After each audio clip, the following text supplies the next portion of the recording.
What's happening, my Jack family? Coach Scott here, jackedafter40.com and shreddedafter40.com. Welcome to another episode of the Jacked After 40 podcast. Today we're going to be talking about the best way to gain muscle after 40. We're going to be basing this approach on the research, on the body of evidence out there, as well as personal experiences. So I would love to hear from you down in the comment section below, letting me know if your own personal experiences of building muscle after 40 jive with what the research and evidence shows, as well as my own personal experiences. We're going to be going over how to structure your workouts, how to structure your training plan throughout the year, as well as how to structure your nutrition, your diet, and the rate of weight gain that you should be experiencing if you want to experience the best muscle gaining results after 40. If you enjoyed today's podcast, please do me a favor and smash that thumbs up button. And if you know a fellow bro who would benefit from hearing the information in today's podcast, do him a favor and share it with them.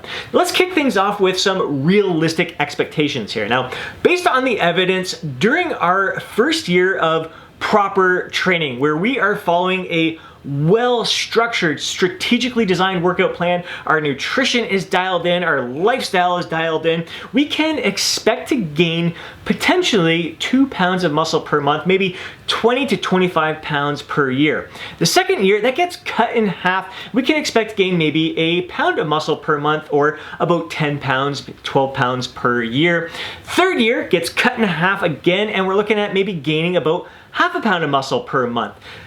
After 4 years of training, we are looking at maybe potentially gaining 2 to 3 pounds of muscle per year, and it just keeps getting like less and less the more training experience you have under your belt. And once again, it is based on proper training experience. I mean, we've been training for a lot of us guys. I mean, I'm 45 right now. I started working out when I was 13. Those first few years, there wasn't a lot of smart training involved. I mean, I was getting a lot of my information from magazines and probably not the best sources of training advice, but still, it was pretty darn good workout plans at that time. But for me, fortunately, I mean, fitness has been my life, my dream, my passion from that very early age. Like 14, I told my buddy I was going to own a health club when I was older.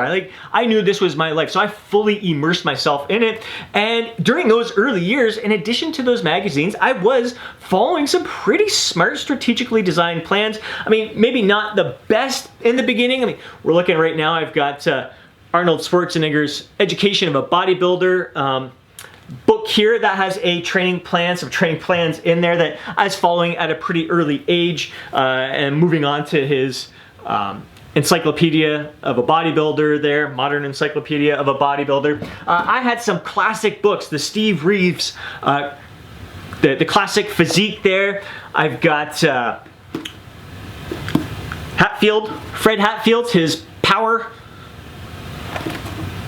a scientific approach to lifting here. So some quality books. Like, I was fully immersing myself in some very smart training design, and I was applying that. I mean, I was a young guy, I was a smaller guy, into sports and everything, so I wanted to do everything in my power to get bigger, to get stronger, to get more muscular. Plus, the girls dug it a lot as well. So I was really fully immersed into it. And then my late teens is when I really started, things really started kicking in for me, especially when I got into the Human Kinetics program, kinesiology. And this book was probably a game changer for me.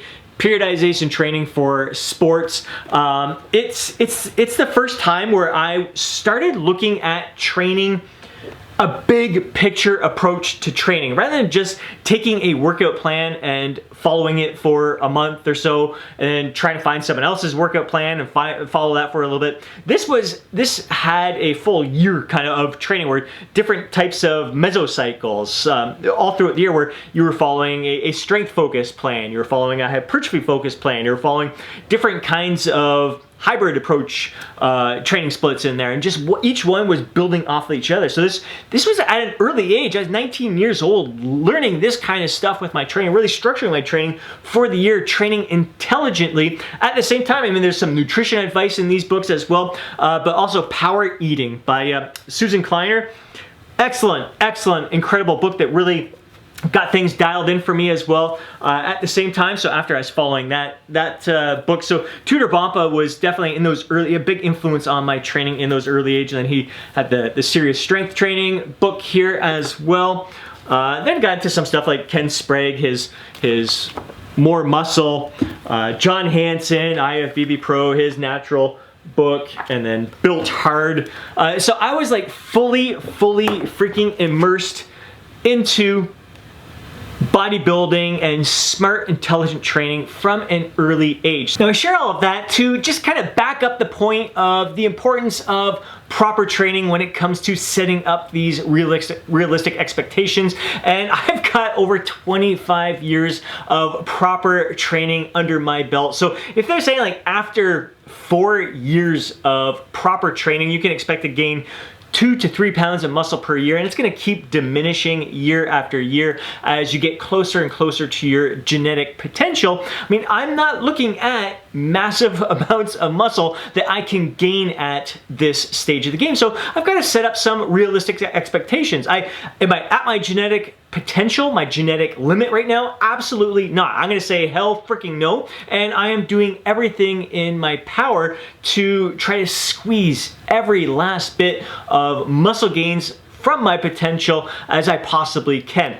Am I getting near that genetic potential? Absolutely. Hell yes, I am. Getting closer and closer with each passing year of smart, intelligent training. So I'm just trying to paint a realistic expectations for myself when it comes to how much muscle I can gain. So if I'm not gaining 5 pounds of muscle this year, I'm not feeling disappointed. I'm not thinking, well, God, what's wrong with me? Maybe I should turn to performance enhancing drugs. Maybe my testosterone isn't as high as it should be. Maybe I should get on TRT. Because I see a lot of men over 40 kind of falling into that trap without kind of looking at this big picture of setting up realistic expectations for themselves. So knowing that us men over 40 who are advanced lifters can realistically expect to gain maybe 2 to 3 pounds of muscle per year, it is recommended based on the evidence that we aim to gain about 0.5% of our total body weight per month. So for a 200-pound bro, you're looking at gaining 1 pound per month. For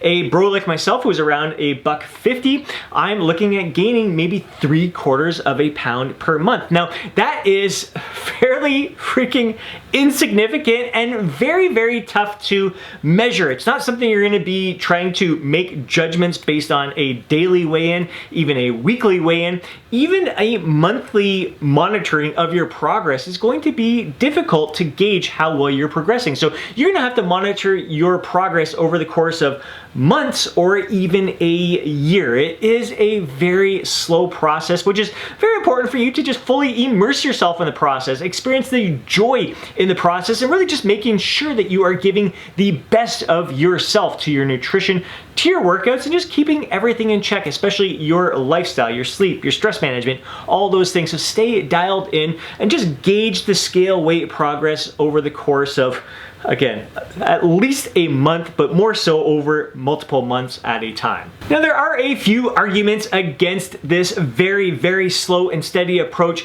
For some physique coaches, they'll say like, how if the scale is moving that slow and it takes months to really see any kind of progress at all, how do you actually know you are building muscle? And yeah, it's tough. It's a mental struggle. It is tough to gauge whether you're progressing or not. So because they don't see the quicker measurements, for them, they'll like speed it up to maybe let's gain 1% of your body weight per month. So a 200-pound bro would be gaining 2 pounds per month on this plan. And at least they know, hey, something's happening. We're moving in the right direction. So there is that argument. It's somewhat of a valid argument, but you got to take into consideration that, yeah, okay, you can tell that you're moving in the right direction, but you're gaining a lot more fat in the process as well. I've heard from some physique coaches. You got Mike Israetel at Renaissance Periodization. Occasionally he's pushed above that 1% just to really see if it's going to have any kind of advantages. And for basically, it's just a shit show, and it's just not worth it to push it beyond that point very often. So most physique coaches, we're talking about like Eric Helms here, the 3D MJ guys. They're not going to push their guys above 1% of their total body weight per month at all, especially for us men over 40. And again, in their muscle and strength pyramid book, their recommendation for advanced lifters here is 0.5% of your total body weight per month. So now let's take a look at how many calories we should be consuming in order to achieve that goal. Now, years past, those early training years, it made sense to consume a 500 calorie surplus. If we're able to gain the 2 pounds of muscle, 1 to 2 pounds of muscle per month, that 500 calorie surplus is going to go to great use. You're going to see a lot more of that going towards building muscle than adding fat to your physique. When you are an advanced lifter, so 4 plus years of lifting experience under your belt, especially if you're a man over 40 with several years and decades of lifting under your belt, consuming a 500 calorie surplus is just, it's ridiculous in my opinion personally. You're just setting yourself up for a lot of fat gain and a lot of dieting in your future. So what the evidence shows is that in order to achieve this smart, intelligent way of gaining muscle after 50 and aiming for 0.5% of your body weight per month, you're looking at maybe about 60 to 100 calorie surplus in order to achieve that goal. You got that Lyle McDonald's methodology here. He's looking at about 60 calories in order to achieve your goal of gaining that 0.5% of your total body weight per month. In the muscle and strength pyramid book, they're looking at anywhere up to like 60 up to 100 calories per day surplus in order to get to that point of 0.5% of your weight gain per month. So we are not looking at a very large surplus at all. And when you really think about it, it's really tough to gauge. Like our metabolism, our total daily energy expenditure, our metabolic rate on a daily basis is going to be fluctuating. You could basically spend a little bit more time on your feet today, and if you consumed the same amount of calories each and every day, you might not hit that 60 calorie surplus for that day. So there's little things that you're going to have to be very aware of. It's so nuanced. It's so tough to gauge. So it really helps to be as structured as possible with your lifestyle, as structured as possible with your nutrition. I don't want you, when it comes to this muscle building process, I don't want you obsessing over tracking calories. I think tracking calories should just be temporary. You kind of get your maintenance level calories under control. You see how many calories you're consuming on a daily basis in order to kind of maintain your weight over the course of a few weeks. Once you get that dialed in, you're used to eyeballing your portion sizes. You can do away with the tracking and just kind of go with your intuitive eating and try to eat a little bit more than that in order to hit that 60 to 100 calorie surplus for the day. But again, you're not going to be seeing drastic changes on the scale. It's going to take a lot of time. If you see your scale weight dropping, you know you're not eating enough, but it's going to be very tough. It's almost like you're at maintenance level calories. So again, that's where some of the physique coaches are going to argue. How do you know you're in a surplus? How do you know you're building muscle? How do you know you're getting enough fuel in you to build muscle? And it is tough. But then again, do you consume a 300 calorie, a 500 calorie surplus just for the sake of knowing, all right, I know for sure I'm in a surplus right now, I'm building muscle, but then again, you're packing on the muscle that you then have to strip off down the road and spend more time dieting. So to summarize, what the research and evidence suggest is that if you've got over 4 years of proper lifting experience under your belt, which most of us men over 40 have, we're looking at maybe gaining 2 to 3 pounds of muscle per year. In order to achieve that goal, we should aim for an average weight gain of 0.5% of our total body weight per week. And in order to achieve that goal, we're looking at maybe a 60 to 100 calorie surplus. Now, that is, when it comes to research and evidence, we just use that to guide us. So you can, like, based on what you take from all that, maybe you want to go a little bit more in the beginning here. What's most important is our own personal experiences of applying that research, of applying that evidence. And I'm going to share my 10 years of experience, the past 10 years of experience of what my kind of bulking, cutting, building, cutting approaches have been like and how my body has responded to that. So talking 10 years ago, I dropped 50 pounds of fat, and after that point, had a lot of my fellow bros going, all right, so I was 35 at the time. They're like, all right, dude, it is time. Don't worry about your abs. You lose your abs, just focus on building muscle. Add some size to your body, because I was much smaller. I'm only like 146 pounds right now. So when I was back then, I was like 137 pounds when I first cut down and dropped that 50 pounds of excess fat. So like, dude, you got to build up, go for that bulking approach. Don't worry about losing your abs. So I ended up that first muscle building approach. I gained about 30 pounds in 5 to 6 months. And so you're looking at probably about 5 to 6 pounds of gained per month in order to get to that point. So that's not excessive compared to what some other people would do, but I pushed my limits. I was making sure I was consuming enough food to build muscle. And then, so at the end of the point, now I've got this 30 pounds extra on me. How much of that is going to be muscle? So I had to go through a cutting phase to get back to that same level of leanness that I had at the beginning of that muscle building phase. It took me 4 to 5 months to burn off that 30 pounds of fat, and basically gained about a pound of muscle in that process. So I'm like, all right, 30 pounds was a bit excessive. Let's try to keep it to 20 pounds this time. So spread it out, gain 20 pounds again over like 5 to 6 months. So again, smart training, fairly like giving myself a good solid 5 to 6 months in a focused muscle building effort there, and gained 20 pounds. At that point, 20 pounds, you can get rid of that in about 12 weeks. So we'll go through a 12-week cutting phase, gained about a pound. I did that for probably the next 3 years of gaining 20 pounds, cutting it, and remaining with about a pound of muscle gain at the end of the year. So basically during the past 10 years, I have averaged gaining about a pound of muscle per year.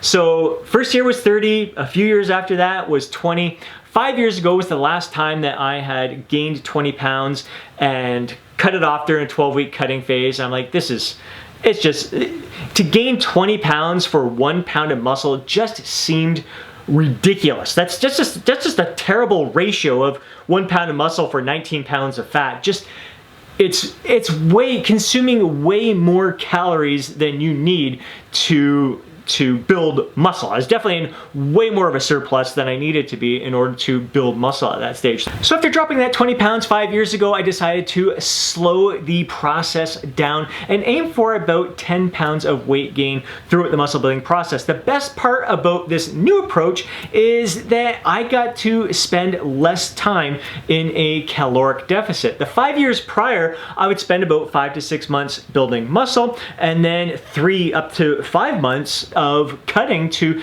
shed that fat that I gained during the muscle building phases. Whereas during the past 5 years, I've only had to spend 4 weeks in a caloric deficit out of the year. After I go through that cutting phase, I hold that maintenance for about 2 months, really make sure I'm finding that maintenance level calories so I know what I need to do to bump up just a little bit in order to be in a gentle caloric surplus. So I remain in that caloric surplus for 7 months, and then I hold that maintenance for 2 months to really allow my body to solidify those muscle gains, really establish this new set point for my body, and then I go through a 4-week cutting phase again. So I am only spending 4 weeks out of the year in a caloric deficit. The rest of the time, I'm in a more anabolic state and just living my life to the fullest. I don't have to spend 3, 4, 5 months dieting in deprivation and kind of missing out on some different opportunities to really splurge and enjoy myself. So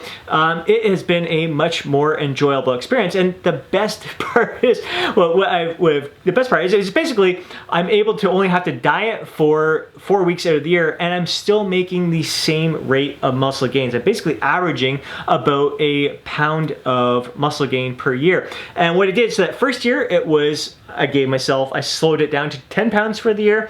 And for the past couple of years, it's been more around 7 or 8 pounds for the year that I've allowed myself to gain during that muscle building phase. But again, it's translated into 1 pound of muscle.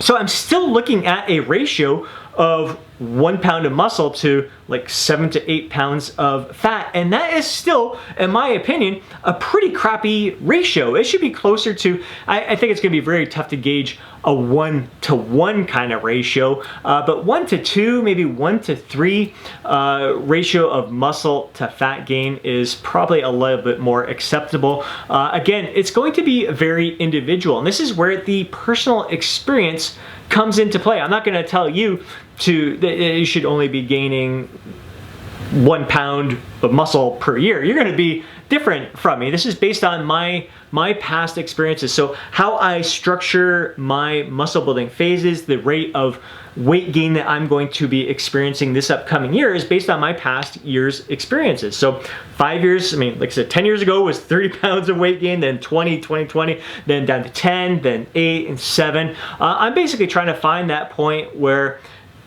I'm not just gaining excess weight in the form of fat. I want to make sure that the majority of my weight gain is pretty darn close to muscle that I'm gaining and just kind of enjoying my life to the fullest. So I'm slowing it down this upcoming year instead of the 7 to 8 pounds of weight gain that I've been aiming for, and realizing that no matter what, whether it was gaining 30 pounds, 20 pounds, 10 pounds, I'm still kind of averaging that 1 pound of muscle per year.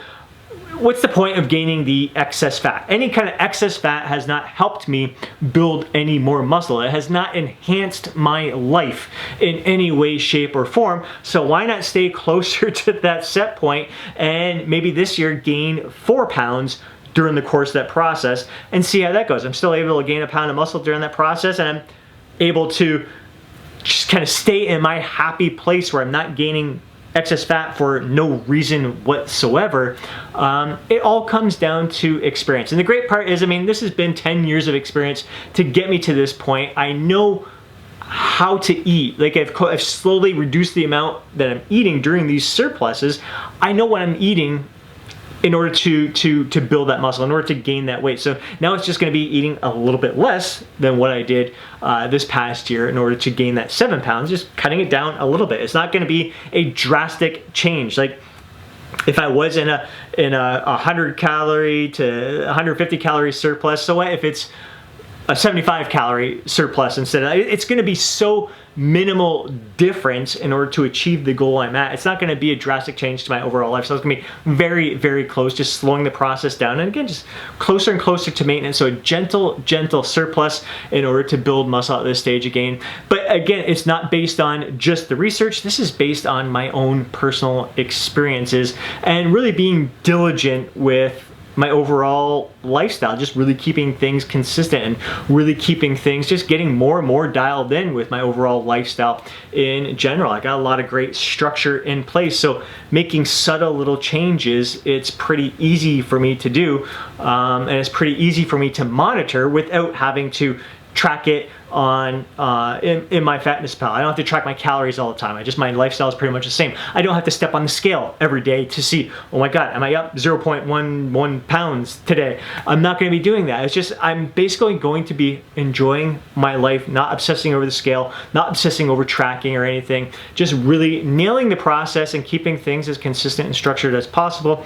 Just knowing that this lifestyle that I'm living it's a very gentle surplus. It's very, very close to what I'll be eating, what my activity is in order to maintain my weight, maintain my muscle mass. So my recommendation for the best way to gain muscle after 40, based on my 20 plus years of physique coaching experience, my 25 plus years of proper training, my 30 plus years of actually weightlifting, is basically very, very close to what the evidence reveals, and that's to aim to gain about 0.5% of your total body weight per week and a calorie surplus of anywhere from 60 to 100 calories. If you don't mind gaining a bit of extra fat, you don't mind cutting a bit longer, you can aim your first go around right now, aim for that 1% of your body weight per month. So if you're 200 pounds, you'd be aiming to gain 2 pounds per month. Aim for that. See how your body progresses over 6-7 months of building at that stage. And when you cut down, if it takes you, maybe it takes you 8, 12 weeks to cut down again, how much muscle did you gain? So if you gained during that process 2 pounds a month for 7 months, you gained 14 pounds. 2 of it was muscle. All right, that's great. You gained 2 pounds of muscle, but you now have like 12 extra pounds of fat. Is that ratio, that 1-to-6 ratio, worth the trade-off for you? I don't know. Maybe it is. It's going to depend on your own comfort zone there. But again, you got to realize that if you were to slow it down a little bit more, you could spend more time building muscle. I think the best approach to gain muscle after 40 is to spend more time at maintenance or in a gentle caloric surplus and less time dieting. That's the main thing, is spend as less time dieting as possible. That should be your goal as a man over 40 looking to transform your physique, live your life to the fullest, is to spend as little time dieting as possible. Honestly, for me, this year, if I'm slowing that process down to about 4 pounds of weight gain this year instead of the 7 to 8 that I got, I'm only gonna have to diet down for 2 weeks instead of 4. So I'm looking at almost the entire year in a very gentle surplus and in an anabolic state and not in a state of deprivation. But again, it's tied into my experiences with how much muscle I've been able to gain over the years. So that's why I don't mind you being, if you wanna be a little bit more aggressive and go for that 1% of your body weight per month initially, see how your body responds, then make adjustments after that. But slow it down so you're not spending much time dieting. You don't have to diet for 12 weeks every single year. That just gets monotonous, tedious, and a lot of times it's basically pointless, especially if you're not a competitive bodybuilder or anything like that. If you're just trying to maximize your potential, continue to strive for your potential, live your life to the fullest, keep it slow and steady, a gentle surplus while you're striving for your potential in that process. Now let's move on to how to structure your training to gain muscle after 40. When it comes to workouts for men over 40, what you probably hear most often is the importance of recovery and how us men over 40 don't recover as well from our workouts as we did when we were younger. That is absolutely true, but some of the nonsense advice that I hear out there is that you should train less because you don't recover as well. And the downside of that is that what evidence also shows is that we need to gradually increase training volume over time in order to create the adaptive response where we're going to gain muscle. Basically, our body adapts to the amount of training volume that we perform, and if we dial back, we're giving it less stimulus, and it's not going to get the amount of stimulus it needs in order to grow. So very slowly, very gradually over time, we need to challenge our body more and more if we expect it to grow. The downside of that is that if you are continuously adding more volume, yeah, it's going to be incredibly difficult for you to recover from. It is going to beat you down. So the best approach to gaining muscle after 40 when it comes to structuring your workout plans is to take both of those approaches into consideration. The importance of, yes, you do need to train less at times. Yes, you do need to increase your volume at times. And the best approach is to structure that into your yearly training plan. So you do go through a phase where you're gradually increasing the volume. You get to a point where you reach that peak volume where you're like, you know it's difficult to recover from. Your joints are starting to feel it a little bit, your muscles are feeling fatigued, you're sore a little bit more often. The fatigue doesn't dissipate as easily as it did earlier on in the stage. When you get to that point, you dial the volume back, you allow that fatigue to dissipate, you allow your body to fully recover, and you also at the same time allow your muscles to resensitize to the training stimulus. So let's say at that peak volume training phase, you reached a point where you were working with 24 sets per muscle group for the week, spreading that volume out across multiple workouts. And that's that's the point where you do that for 4 weeks, maybe 8 weeks max.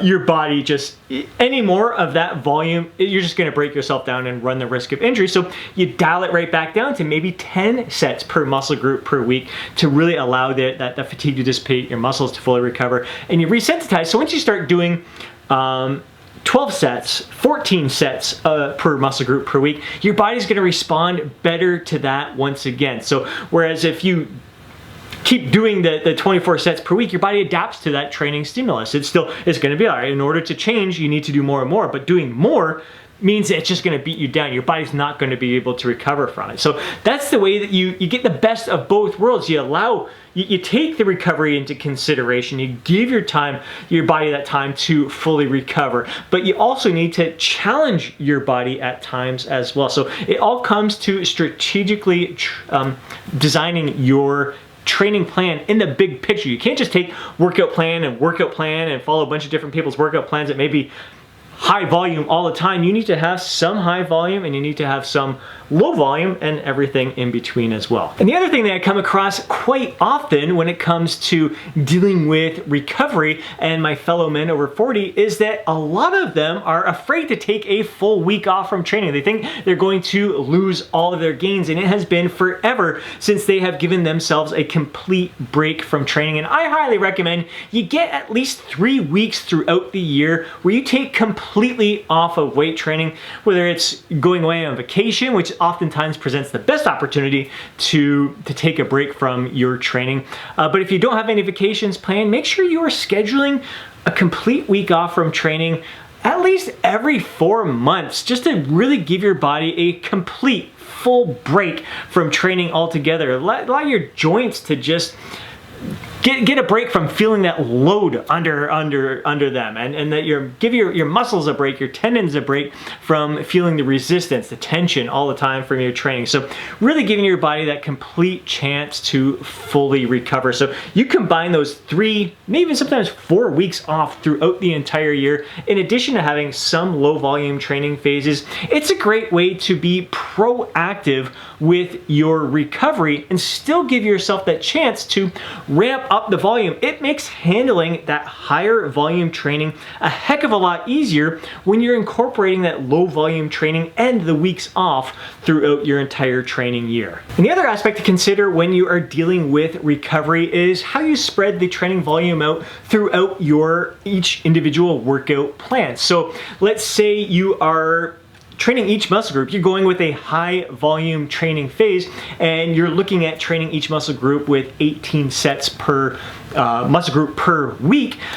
You could spread that out through 2 individual workouts where you're getting 9 sets in one workout and 9 sets in another workout. Or you could spread it out through 3 workouts. You're finding it's a little bit easier for you to manage your fatigue. Like the 9 sets, it's challenging. It takes you a little bit longer to recover from, whereas if you take 6 sets per workout and spread it over 3 workouts, it's easier for you to recover from, and you can hit it again a lot sooner. But the other thing is that you don't have to evenly distribute. It doesn't have to be 9 and 9 if you're doing 2 working each muscle group twice per week, and it doesn't have to be 6, 6, and 6 if you're working each muscle group 3 times per week. You could do 9 sets with one workout, 6 sets another workout, 3 sets the third workout. You're getting various different stimulations in there. The 9 sets for that one workout, like I said, that's a lot of volume in one workout for that muscle group. You're going to cause a significant amount of muscle damage, which is fantastic. It's going to challenge your muscles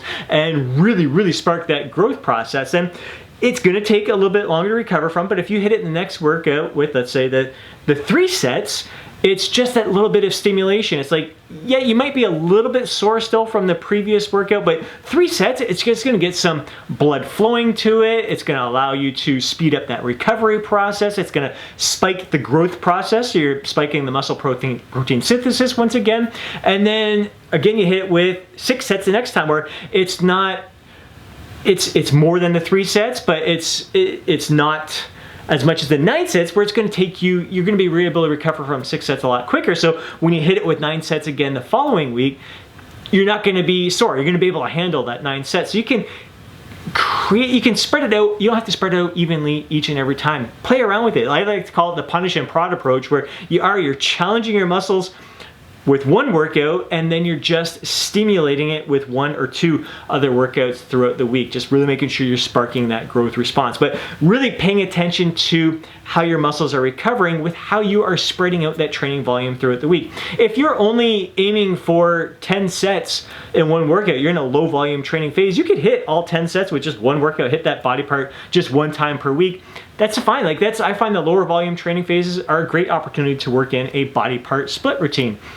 If you start getting into 12 sets, 14 sets per week, it's a good idea to start spreading that volume over at least two workouts per week per muscle group. So playing around with that and playing around with how many sets per workout that your body can handle. I don't want you to see you doing like 16 sets per workout for a specific muscle group is such overkill. It's ridiculous. I still see it quite often out there, but you're not maximizing your benefit from that training session. You're not getting quality sets, especially towards the end when you got fatigue, so much fatigue accumulated in there, and you're not able to lift the amount of weight, generate the amount of force that you're able to towards the end of that workout. So definitely paying close attention to how you spread out that training volume throughout the week is key, in addition to how you manipulate the training volume over the course of several months throughout your training year. And as with training at any age, it's important to work with a variety of rep ranges, but when it comes to gaining muscle after 40, working out after 40, it really helps to pay attention to how your body feels with the different rep ranges for different exercises. I know a lot of my fellow men over 40, squatting with a heavy load on your back just doesn't feel like it used to when we were younger. We get a lot more beat up with a heavy load on our back. So instead of going really heavy and performing 6 to 8 repetitions for a squat, a lot of us feel so much better performing in the 12 to 20 rep range. Like high rep squats, high rep leg exercises tend to feel a lot better to us on our joints.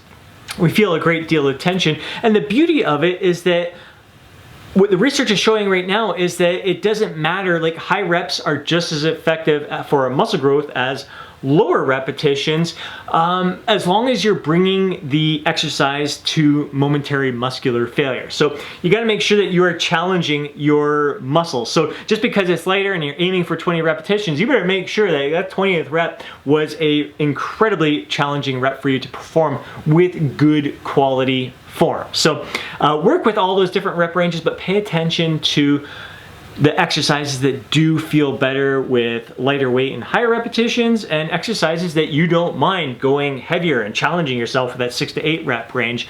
So working those all in there as well. Just paying attention once again to how your body recovers from that. Because the other thing is that it's exhausting. Doing high rep leg exercises is very cardiovascular demanding. You want to make sure that it's not your endurance that is holding you back, that it's the muscle fatigue, the burning sensation, really working it to the point of momentary muscular failure that is getting you to that point to finish the set. And the last thing when it comes to training after 40 is to not force progression. Just like your muscle gains are coming at a much slower pace, your strength gains are going to come at a slow pace as well. So I see a lot of men over 40 still stuck in their youth mindset where they've got to add more load to the bar each and every week. And that could be a recipe for disaster, a recipe for injury. First of all, there's so many different factors that come into play when it comes to our strength gains,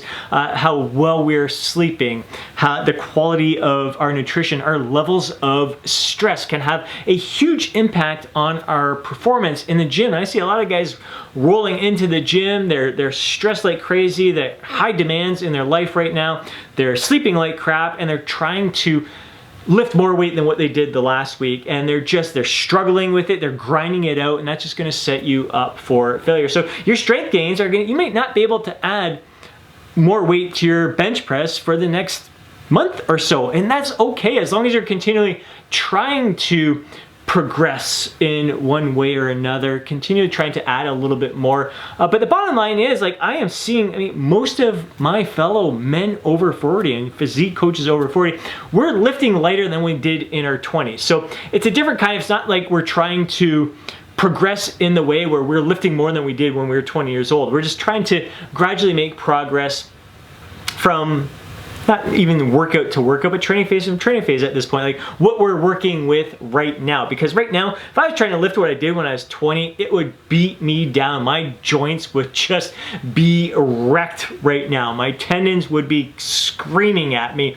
It just doesn't feel as good to lift that kind of heavy weight as it once did back then. So I'm just listening to my body, being smart and progressing in a smart, intelligent way, realizing that, hey, I'm gonna have days where I feel strong. I had a great sleep. I'm not under any kind of stress. I've been eating nutrient-rich foods each and every day. And I can have a workout where I'm like, holy crap, that I'm able to add weight to the bar and sometimes a significant amount of weight to the bar, especially for someone who's been lifting for a fair amount of time. Then there's other days you walk in the gym and you just don't have it. And it's okay to dial back the weight that you're lifting that day. You got to train smarter at the stage in the game, so we're in it for a lot longer. And because we have good days, we have bad days, it's more important to look at our progress when it comes to progressive overload over the course of even months rather than workout to workout, week to week. So just keep trying to challenge yourself. The most important thing is that you're just giving your best effort in that moment for that day and being smart with your training. You're not trying to force progression by any means. So don't force yourself to add weight to the bar if you just don't have it in you that day, but challenge yourself appropriately, intelligently. So now you know what the research shows, the evidence shows, you know what my experience has been like. I would love to hear what your experiences have been like gaining muscle after 40. Drop a comment down below, share your experiences, share your insights, share your thoughts on this topic. If you think you can gain more than 2 to 3 pounds of muscle per year, let me know. I'd love to hear your thoughts if you have done it personally yourself. If you know any other bro over 40 who has gained more than 2 to 3 pounds of muscle per year.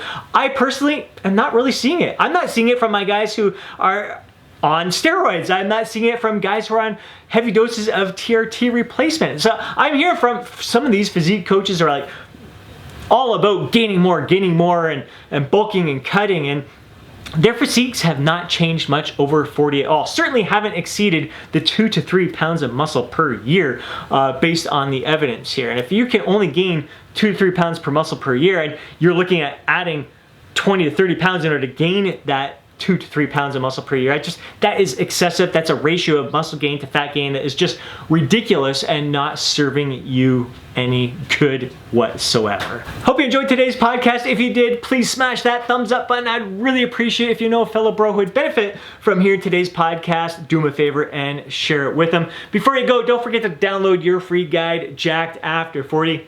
Have yourself an amazing day. Catch you in the next podcast.